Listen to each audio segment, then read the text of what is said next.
तो हेलो दोस्तों, एक बार फिर से स्वागत है आप सबका मेरे YouTube channel Tech with Ritu में। तो आ गया हूँ आप सभी के लिए एक और इन्फॉर्मेटिव वीडियो लेकर। तो आज की वीडियो में हम जानेंगे कि आय प्रमाण पत्र हेतु ऑनलाइन आवेदन कैसे करते हैं, वो भी घर बैठे बैठे। तो मैं आपको बता दूं, आय प्रमाण पत्र हर किसी व्यक्ति को कभी ना कभी बनवाने की जरूरत पड़ती होगी। तो ऐसे में अगर आप भी आय प्रमाण पत्र बनवाने की सोच रहे हैं तो ऐसी स्थिति में आपको इधर उधर भटकने की जरूरत नहीं है। आप बल्कि आप खुद अपने मोबाइल फोन या लैपटॉप की मदद से आप जो है अपने आय प्रमाण पत्र का ऑनलाइन आवेदन करके 3 से 4 दिन के अंदर अपने प्रमाण पत्र को प्राप्त भी कर सकते हो। तो कंप्लीट प्रोसेस आज की इस वीडियो में मैं आपको बताने वाला हूँ। तो आय प्रमाण पत्र आवेदन करने के लिए जरूरी दस्तावेज आपका जो सबसे पहले आधार कार्ड चाहिए होगा। आधार कार्ड से जो आपका मोबाइल नंबर है उसका लिंक होना बहुत जरूरी है, क्योंकि ई-केवाईसी पहले होगी, उसके बाद ही फॉर्म जो है ओपन होगा, तब आप फिलअप कर पाओगे। अगर आपका मोबाइल नंबर लिंक नहीं है आधार कार्ड डिटेल में तो आप पहले उसको लिंक करवा लीजिएगा, ठीक है। उसके बाद आपको एक फ़ोटो चाहिए होगी। फ़ोटो जो है फ़ोटो की जो साइज़ है 50 केबी के अंदर अंदर होनी चाहिए। आप चाहें तो आधार कार्ड की फ़ोटो को भी अपलोड कर सकते हैं। उसके बाद एक स्वप्रमाणित घोषणा पत्र चाहिए होगा आपको। स्वप्रमाणित घोषणा पत्र कुछ इस प्रकार से शो होगा, जिसमें आपको अपनी सभी डिटेल जैसे कि नाम, पिता का नाम, पूरा पता और ये सारी डिटेल आपको फिल करके जो है आपको रख लेनी है। साथ ही साथ जो है इसमें नीचे एक सिग्नेचर करके इसको अपलोड करना होता है। तो स्वप्रमाणित घोषणा पत्र की जो साइज होगी वो 100 केबी के अंदर अंदर होगी। उसके बाद आपको एक सपोर्टिंग डॉक्यूमेंट चाहिए होगा। सपोर्टिंग डॉक्यूमेंट के रूप में आप अपने आधार कार्ड को यूज कर सकते हो, अपलोड कर सकते हो। अगर मान लीजिए आपके आधार कार्ड पर एड्रेस कहीं और का मेंशन है, ठीक है, और आप अपने मूल पते का निवास बनवाना चाहते हैं, तो आपको अपने मूल पते का कोई भी प्रमाण पत्र जैसे कि परिवार रजिस्टर की नकल, प्रधान द्वारा जारी किया गया लेटर पैड या फिर जो है निर्वाचन कार्ड, कोई भी डॉक्यूमेंट आप अपलोड कर सकते हैं। तो आप जो डॉक्यूमेंट अपलोड करेंगे उसकी भी साइज 100 केबी के अंदर अंदर होनी चाहिए। तो कंप्लीट प्रोसेस आज की इस वीडियो में मैं आपको बताने वाला हूं, तो बने रहिएगा एंड तक मेरे साथ। अगर अगर आप चैनल पर नए हैं तो चैनल को सब्सक्राइब कर दीजिएगा और नीचे बेल आइकन होगा उसको भी प्रेस कर दीजिएगा। तो चलिए बिना किसी देरी के चलते हैं स्क्रीन की तरफ। तो दोस्तों, आपको अपना कोई भी ब्राउजर ओपन करना है। ब्राउजर ओपन करने के बाद आपको सिंपली सर्च करना है यूपी ई डिस्ट्रिक्ट, या फिर आप ई डिस्ट्रिक्ट यूपी लिख के भी सर्च कर सकते हैं। अब जैसे ही आप सर्च करोगे जो सबसे पहली लिंक आएगी उस पर आपको एक बारी क्लिक करना है।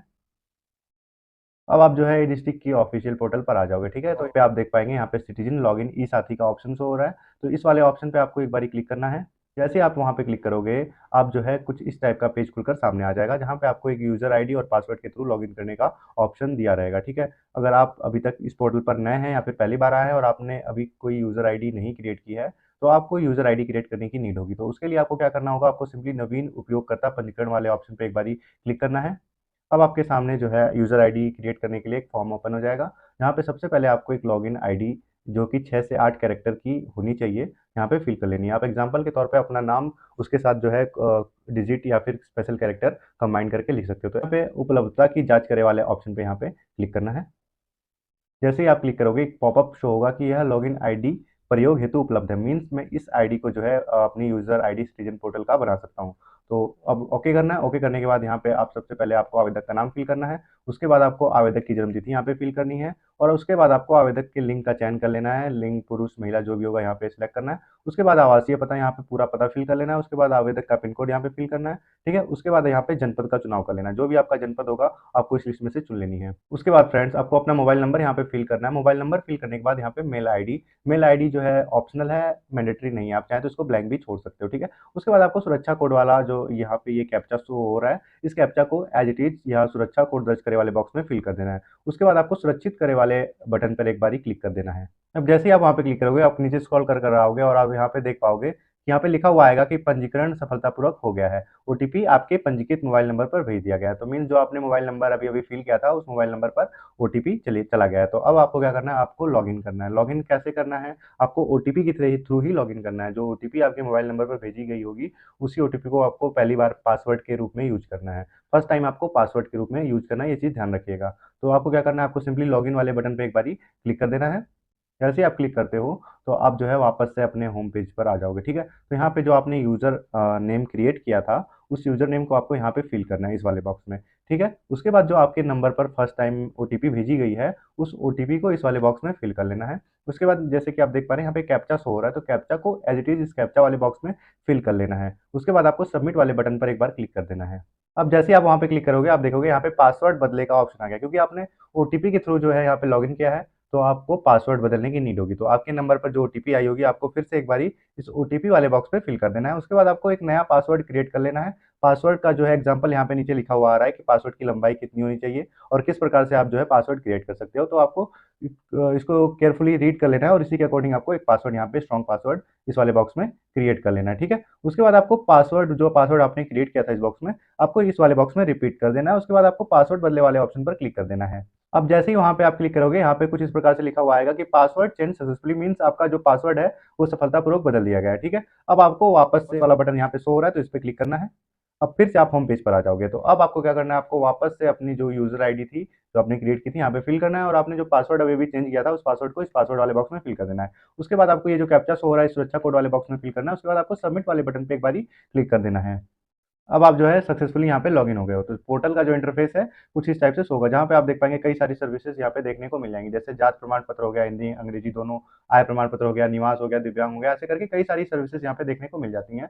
तो इस पोर्टल से आप कई सारी सर्विसेज का लाभ भी ले सकते हो, ठीक है। तो चूंकि आज की वीडियो में हम जानने वाले हैं कि आय प्रमाण पत्र कैसे अप्लाई करते हैं, तो सिंपली यहाँ पे आप देख पा रहे हैं आय प्रमाण पत्र लिखा हुआ आ रहा है, तो इस पे एक बारी आपको क्लिक करना है। तो अब आपके सामने कुछ इस टाइप का पेज खुलकर सामने आ जाएगा, जहाँ पे इस बॉक्स में सबसे पहले आपको अपना 12 डिजिट का आधार नंबर फिल कर देना है। उसके बाद ये जो कैप्चा शो होगा, जैसे भी शो होगा कैप्चा को एज इट इज इस कैप्चा वाले बॉक्स में फिल कर देना है। उसके बाद यहाँ पे कुछ इस टाइप से घोषणा लिखा हुआ आएगा, ठीक है। तो आपको इसको केयरफुली रीड करके यहाँ पे जो है सहमति अपनी दे देनी है, यहाँ पे इस बॉक्स पे क्लिक कर देना है, ठीक है। उसके बाद आपको सबमिट वाले बटन पर एक बारी क्लिक कर देना है। अब जैसे ही आप वहां पे क्लिक करोगे, आप देख पाओगे जो आपके आधार से लिंक मोबाइल नंबर है उस पर ओटीपी भेजी जाएगी। तो ओटीपी को आपको अपने फोन से देखकर इस ओटीपी वाले बॉक्स में फिल करना है। उसके बाद सबमिट वाले बटन पर क्लिक कर देना है। अब आप देखोगे कि आपके सामने जो आय प्रमाण पत्र हेतु आवेदन पत्र जो है खुलकर सामने आ जाएगा। अब तो आपको यहाँ पे सबसे पहले आप देख पाएंगे, सबसे पहला ऑप्शन पूछा जाएगा सेवा का प्रकार। तो आप ग्रामीण एरिया से बिलोंग करेंगे तो ग्रामीण, अगर नगरीय एरिया से बिलोंग करेंगे तो नगरीय वाले ऑप्शन पे क्लिक कर सकते हैं, ठीक है।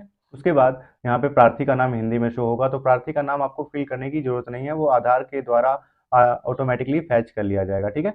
फिर उसके बाद प्रार्थी का नाम अंग्रेजी में, तो वो भी ऑटोमेटिकली आधार केवाईसी के थ्रू फैच कर लिया गया है।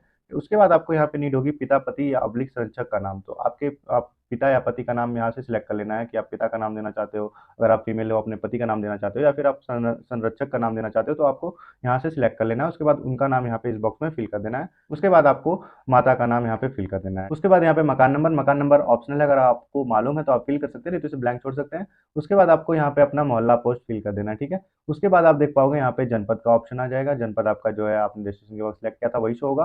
फिर आपको यहाँ से अपनी तहसील चुन लेनी है, जो भी आपकी तहसील होगी इस लिस्ट में से आपको सिलेक्ट कर लेना है।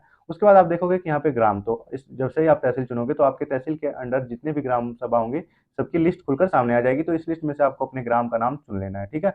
उसके बाद आपको क्या करना है, आपको आवेदक की 10 डिजिट्स की मोबाइल नंबर यहाँ पे फिल कर देनी है। अगर आपका ये पता जो है सेम है, ठीक है, तो आपको क्या करना है, आपका स्थायी पता और उपरोक्त पता दोनों पता सेम है, तो आपको सिंपली यहाँ पे उपरोक्त लिखकर कुछ इस प्रकार से बॉक्स होगा, तो इस बॉक्स पे एक बारी टिक कर देना है। जैसे ही टिक करोगे तो आपका जो जो डिटेल आपने ऊपर में फिल की होंगी वो यहाँ पे ऑटोमेटिकली फिल हो जाएगा, आपको फिल करने की जरूरत नहीं होगी। अगर आपका पता दूसरा है स्थायी पता, तो आप यहाँ पे मैन्युअली उसको फिल कर सकते हो। आपको एक चीज़ का ध्यान रखना है कि आपको सभी डिटेल्स गूगल इनपुट टूल की मदद से हिंदी में ही फिल करना है, ठीक है। उसके बाद यहाँ पे पूछा जाएगा व्यवसाय, तो आपके घर में जो है किस व्यवसाय से जो है इनकम होती है, तो आपको वहाँ पे फिल कर देना है, लाइक कृषि या फिर कुछ भी आप फिल कर सकते हो अपने घर के अकॉर्डिंग, ठीक है। उसके बाद तो यहाँ पे पारिवारिक जन का विवरण, तो आवेदक को मिलाकर परिवार के सदस्यों की संख्या, तो आपके फैमिली मेंबर्स जितने भी होंगे सिंपली यहाँ पे उनको काउंट करके यहाँ पे उनकी संख्या डिजिट में फिल कर देनी है। उसके बाद आपके सामने कुछ इस टाइप से ऑप्शंस खुल जाएंगे फॉर्म्स के, जहाँ पे परिवार के सदस्यों का नाम, तो सबसे पहले आपको अपने फादर का नाम यहाँ पे फिल कर लेना है, ठीक है। तो उनका नाम फिल कर लेने के बाद यहाँ पे व्यवसाय पूछा जाएगा, तो किस व्यवसाय से जो है अर्निंग होती है उनकी, तो यहाँ पे आपको वो चीज़ फिल कर देनी है। उसके बाद व्यवसाय से आय, तो व्यवसाय से उनकी कुल आय कितनी होती है वार्षिक, वो यहाँ पे फिल कर देनी है। तो ठीक इसी प्रकार से आपको अपने माता का नाम यहाँ पे फिल करना है। माता का व्यवसाय, अगर कोई व्यवसाय करती है तो ठीक है, नहीं तो हाउस में वाइफ है तो यहाँ पे गृहिणी लिख के आपको छोड़ देना है, ठीक है। उसके बाद आपको वो गृहिणी है तो यहाँ पे जीरो ही रहने देना है, ठीक। उसके बाद आपको आवेदक का नाम यहाँ पे फिल करना है। आवेदक जो है अगर छात्र है तो यहाँ पे छात्र लिख देना है, या फिर कोई भी प्रोफेशन है आवेदक का तो यहाँ पे फिल करना है। उसके बाद अगर आवेदक की कोई आय होती है तो आप यहाँ पे फिल कर सकते हो, ठीक है। उसके बाद यहाँ पे आप देख पाएंगे आय निर्धारण हेतु आवेदक की श्रेणियां, तो यहाँ पे कई श्रेणी में जो है आय को निर्धारण हेतु जो है कई सेक्शंस बांटे गए हैं। तो ये सब चीज़ें मैंडेटरी नहीं है, सारी डिटेल्स भरना मैंडेटरी नहीं है। मैं आपको बता दूं कि ये सेक्शन में अब जहाँ पे 00 लिखा हुआ है तो आपको सबको ब्लैक ऐसे ही छोड़ देना है, बस खाली कोई एक सेक्शन, जैसे कि एग्जांपल के तौर पे अन्य स्रोतों से आए रुपए, तो इसको क्या करना है, आपको ब्लैंक नहीं छोड़ना है, आपको कोई भी डिजिट ऐसे ही रैंडमली फिल कर देना है, जैसे मैंने एक फिल करके छोड़ दिया, ठीक है। उसके बाद क्या करना है, आपको नीचे आप देख पाओगे यहाँ पे परिवार की कुल वार्षिक आय लिखा हुआ आएगा, जो आपने ऊपर फिल किया था वो यहाँ पे शो हो जाएगा, ठीक है। उसके बाद आप देख पाओगे यहाँ पे आपसे पूछा जाएगा क्या इससे पूर्व प्रमाण पत्र जारी हुआ है, तो यहाँ पे आपको नहीं ही रहने देना है, ठीक है, क्योंकि आप हाँ करोगे तो आपको पुराने प्रमाण पत्र का विवरण भी फिल करना होगा, तो इस मैंडेटरी नहीं है, आप यहाँ पे नहीं करके छोड़ देना है, ठीक है। उसके बाद यहाँ पे अगला ऑप्शन आता है आवेदन शुल्क का भुगतान कर दिया है, तो यहाँ पे हाँ वही रहने देना है। उसके बाद आप देखोगे कि राशन कार्ड जो है, राशन कार्ड संख्या या ऑब्लिक परिवार आईडी जो आपकी होगी वो आधार के द्वारा ऑटोमेटिकली फैच कर ली जाएगी, आपको यहाँ पे फिल करने की नीड नहीं होगी, ठीक है। उसके बाद अगला ऑप्शन आता है प्रमाण पत्र बनवाने का कारण, तो यहाँ से आपको विकल्प चुन लेना है कि आप किस रीजन से आय प्रमाण पत्र बनवा रहे हो, तो शिक्षण संस्थान में प्रवेश हेतु या फिर छात्रवृत्ति हेतु या फिर अन्य कोई कारण है, तो अन्य वाले ऑप्शन पे भी क्लिक कर देना है। जैसे ही आप वहाँ पे क्लिक करोगे, आप देखोगे एक बॉक्स अलग से खुलकर सामने आ जाएगा, जहाँ पे आप जो भी कारण होगा आपका यहाँ पे फिल कर सकते हो। लाइक उसके बाद क्या करना है, यहाँ पे आपको डॉक्यूमेंट अपलोड करना है, तो यहाँ पे सबसे पहले आपको डॉक्यूमेंट चुनना पड़ेगा कि आप कौन सा डॉक्यूमेंट अपलोड कर रहे हैं। तो यहाँ पे जैसे कि आप देख पा रहे हैं संलग्न शीर्षक लिखा हुआ है, अटैचमेंट टाइटल इंग्लिश में लिखा हुआ है, तो यहाँ पे चुने का ऑप्शन हो रहा है, तो इस पर एक बार क्लिक करना है। तो यहाँ पे सबसे पहले आप कौन सा डॉक्यूमेंट अपलोड करना चाहते हैं, फोटो, तो फोटो को चुन लेना है, ठीक है। अब मैं आपको बता दूं कि आप फोटो को अपने आधार कार्ड के अकॉर्डिंग भी अपलोड कर सकते हो, जैसे कि जो फोटो आपके आधार पर है, आप चाहें तो यहाँ पे बस एक क्लिक पर उसको अपलोड कर सकते हो।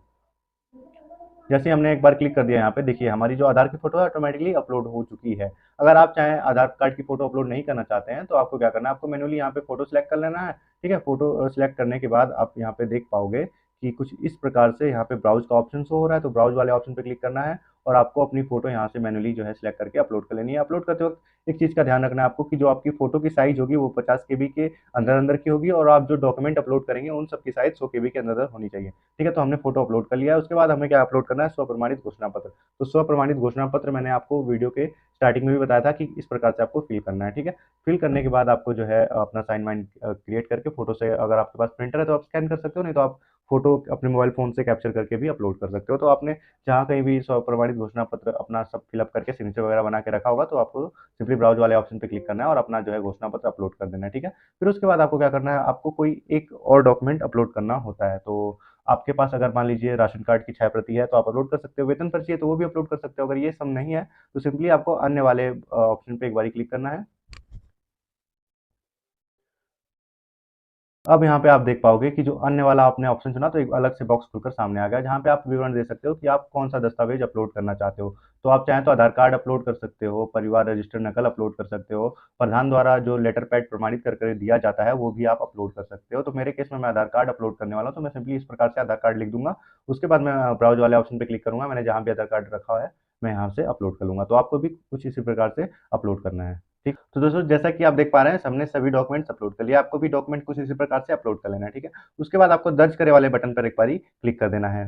तो जैसा कि दोस्तों अब आप देख पाओगे, आपने जो आवेदन किया था कुछ इस टाइप से प्रीव्यू खुलकर सामने आ जाएगा। तो आपने जो जो डिटेल फिल की थी आपको एक बार ही मिला लेनी है, ठीक है। मिला लेने के बाद आपको स्क्रॉल करके नीचे की तरफ जाना है, आपने जो जो डॉक्यूमेंट अपलोड किए थे आप यहाँ से उसको क्लिक करके देख भी सकते हो, ठीक है। आपको यहाँ से आप चाहें तो यहाँ पे प्रिंट करके उसकी कॉपी भी प्रिंट करके निकाल सकते हैं अपने फ्यूचर रेफरेंस के लिए। अब आपको क्या करना है, आपको सिंपली यहाँ पे सेवा शुल्क भुगतान के लिए यहाँ क्लिक करे का ऑप्शन होगा, तो इस वाले बटन पे आपको एक बार क्लिक करना है।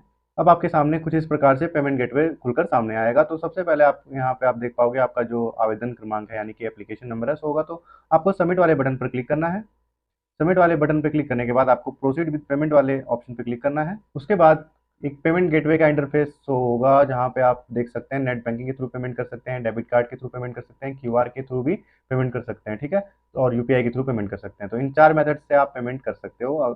तो चूंकि मैं क्यूआर के माध्यम से पेमेंट करने वाला हूँ, तो सिंपली क्यूआर वाले ऑप्शन पे मैं एक बार क्लिक करूंगा। उसके बाद यहाँ पे सिलेक्ट क्यूआर का ऑप्शन आ रहा है, तो यहाँ से भीम यूपीआई चुन लेना है। उसके बाद मेक पेमेंट फॉर ₹15 वाले ऑप्शन पे एक बार क्लिक कर देना है। तो यहाँ से हमें ₹15 की फीस कटानी होगी, ठीक है। तो अब चलिए मैं क्यूआर कोड को स्कैन करके पेमेंट करा लेता हूँ। दोस्तों पेमेंट हमने जो है कटा दिया है, लेकिन पेमेंट कट जाने के बाद कुछ इस प्रकार का एरर हर किसी को फेस करना पड़ता है। तो इससे आपको घबराने की नीड नहीं है, ठीक है। आपको यहाँ से click here to close the window वाले ऑप्शन पर क्लिक करना है। उसके बाद आप जो है वापस से अपने प्रीवियस पेज पर आ जाएंगे जहाँ आप लॉग इन हुए थे, ठीक है। तो अब आपको क्या करना है, आपको यहाँ पे देख पाओगे, आप यहाँ पे लेफ्ट हैंड साइड आवेदन की सूची, ठीक है, जैसे कि आप देख पा रहे हैं यहाँ पे लिखा हुआ आ रहा है आवेदन की सूची, तो इस पर एक बारी आपको क्लिक करना है। अब यहाँ पे जो आपने आवेदन किया था उसका विवरण खुलकर सामने आ जाएगा। जहाँ पे आपका एप्लीकेशन नंबर देखने को मिल जाएगा, आप सर्विस नेम मतलब सेवा का प्रकार, सेवा का नाम जो आपने आय प्रमाण पत्र फिल किया था वो शो हो जाएगा। उसके बाद उसका करंट स्टेटस शो हो जाएगा। जैसे कि आप देख पा रहे हैं यहाँ पे लिखा हुआ आ रहा है applied but acknowledgement slip is not generated. तो अब हमें नीड है कि नॉलेजमेंट स्लिप कैसे जनरेट करना है। तो आपको क्या करना है, आपको एप्लीकेशन नंबर यहाँ से कॉपी कर लेना ही है। कॉपी करने के बाद अब आपको क्या करना है, यहाँ पे आप देख पाओगे सेवा शुल्क भुगतान लिखा हुआ आ रहा है, तो इस पर क्लिक करना है। उस पर क्लिक करने के बाद एप्लीकेशन नंबर को आपको यहाँ पे जो आपने कॉपी किया था पेस्ट कर लेना है। उसके बाद आपको सबमिट वाले बटन पर क्लिक कर देना है। अब आपके सामने कुछ इस प्रकार से ट्रांजैक्शन डिटेल खुलकर सामने आएगा, तो आपको सुरक्षित करे वाले बटन पर क्लिक कर देना है। अब आप देखोगे कि जो आपका आवेदन था वो संबंधित अधिकारी के यहाँ अग्रेषित कर दिया गया है, जो कि 7 कार्य दिवस के अंदर अंदर जो आपका आवेदन है वो निस्तारित हो जाएगा और आप प्रमाण पत्र को यहीं से उसको डाउनलोड भी कर सकते हैं। तो चलिए मैं अब आपको बता देता हूँ कि आपका आय प्रमाण पत्र जब एक्सेप्ट यानी कि स्वीकृत हो जाता है तो आप कैसे डाउनलोड कर सकते हैं। तो आपको सिंपली होम पेज पर आना है। होम पेज पे सबसे टॉप पे आप देख पाएंगे ग्रीन कलर का लिखा हुआ आएगा निस्तारित आवेदन। तो आपको इस वाले ऑप्शन पे एक बार क्लिक करना है। जैसे ही आप क्लिक करोगे आपके द्वारा जितने भी आवेदन किए गए रहेंगे सब खुलकर सामने आ जाएंगे। ठीक है, तो सिंपली जो है मान लीजिए हमारा इनकम है, तो इनकम वाले ऑप्शन पे एक बार क्लिक करेंगे। ठीक है, अब जो भी आवेदन हमारे स्वीकृत होंगे वो यहाँ पे शो हो जाएंगे। तो आपको एप्लीकेशन नंबर के नीचे जो ब्लू कलर में एप्लीकेशन नंबर लिखा हुआ आएगा, सिंपली उस पर क्लिक करना है। उस पर क्लिक करते ही आपका जो फॉर्म है कुछ इस प्रकार से डाउनलोड हो जाएगा। तो इस प्रकार से दोस्तों आप भी अपने आय प्रमाण पत्र का आवेदन घर बैठे ही कर सकते हो। आशा करता हूँ आपको जानकारी अच्छी लगी। तब तक मिलते हैं किसी और वीडियो में, तब तक के लिए जय हिंद।